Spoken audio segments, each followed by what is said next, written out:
नमस्ते। मैं राधा गर्दे कोल्हापुर से।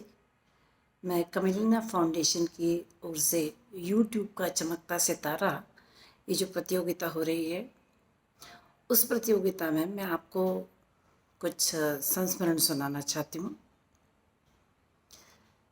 मैं और मेरी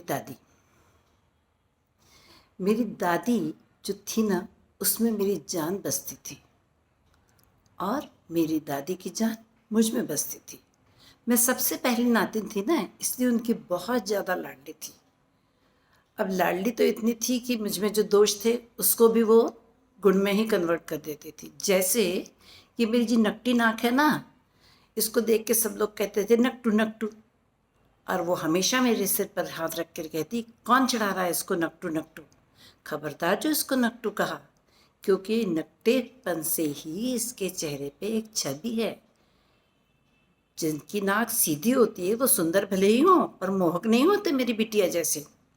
अब ये थी मेरी दादी। मेरी दादी को पिक्चर का बहुत शौक था और पिक्चर में भी उसके हीरो कौन पसंदीदा थे मालूम है? राजेश खन्ना। अरे उस समय के सारे युवक युवतियों का, स्पेशली युवतियों का बिल्कुल हृदय सम्राट था राजेश खन्ना। और वैसे ही हृदय सम्राट मेरी दादी का भी था वो। उसकी पिक्चर लगी और दादी ने मुझसे कहा चलो पिक्चर देखने चलते हैं, और हम दोनों फट से पिक्चर देखने चले जाते थे। घर में कौन रोकता, क्योंकि दादी ने कहा था। तो हम दोनों मज़े से उसकी पिक्चर देखते। एक बार दादाजी ने कहा कि रे क्या तुम फालतू के प्रेम वेम के पिक्चर देखती रहती हो और उसको भी दिखाती रहती हो, ये कोई अच्छी बात है? कोई अच्छे संस्कार डालो उस पर। दादी ने कहा भाई सुन लो, मैं ना उसको कृष्ण और दूसरी जो हीरोइन होती हैं उनको राधा मान के उनके पिक्चर देखती हूँ। तो भाई मैं तो उसको इसी प्रेम लीला रास लीला की दृष्टि से देखती हूँ, आपको जो समझना है वो समझिए। मैं हंस दी कि वारे मेरी दादी। अच्छा, दादी को ना आम खाने का बड़ा शौक था।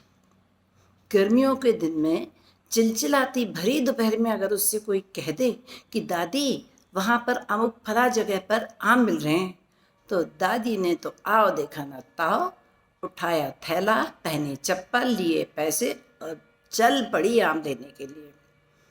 बस ढेर सारे आम लेके ही वो घर पे आती। हाँ याद आया, एक बार ना वो ऐसी कुछ सामान लेने बाजार गई। सारा सामान उसने हाथ ठेले पे रख लिया। अब हाथ ठेले वाला तो जल्दी जल्दी चल रहा था, दादी इतनी जल्दी चल भी नहीं पा रही थी। तो उसने उससे कहा सुनो सुनो, एक काम करते हैं, तुम ना मुझे इस हाथ ठेले पर ही बिठा लो, पर कोई देखेगा तो हंसेगा, इससे तुम मुझे गलियों गलियों गलियों होते हुए घर पहुंचा देना। और वास्तव में दादी उस ठेले पर बैठी और ठेले वाले ने उसको गलियों से ही घर तक पहुंचाया। ये बात दादी ने मुझसे बताई और कहा सुनो, तुम दादाजी को मत बताना, नहीं तो वो बहुत डांटेंगे। तो ये मेरी दादी। आप बताइए। हाँ एक और बात बताओ, मेरी दादी को ना घूमने का बहुत शौक था। उसको पूरा भारत भ्रमण करना था, लेकिन किसी परिस्थितियों से वो ये नहीं कर पाई। तो उसने क्या किया, एक भारत का नक्शा मंगवाया। दोपहर में वो नक्शा खोल के बैठती, हम लोगों को पास में बिठाती और बताती सुनो मैं यहाँ से यहाँ जाऊँगी, फिर ये देखूँगी, इतने दिन यहाँ रुकूँगी, फिर वहाँ से यहाँ आऊँगी, फिर घर वापस आ जाऊँगी। और इस तरह से वो अपने साथ हम लोगों को भी पूरा भारत भ्रमण करवाती। अब ये बात अलग है कि उसके भारत भ्रमण के चक्कर में जो हाथ की उंगलियों से वो नक्शा छूती थी ना, उससे वो नक्शा ज़रूर जर्जर हो गया था पूरा। तो मेरी दादी की तो अनंत कहानियां हैं, मैं कहाँ तक सुनाऊं।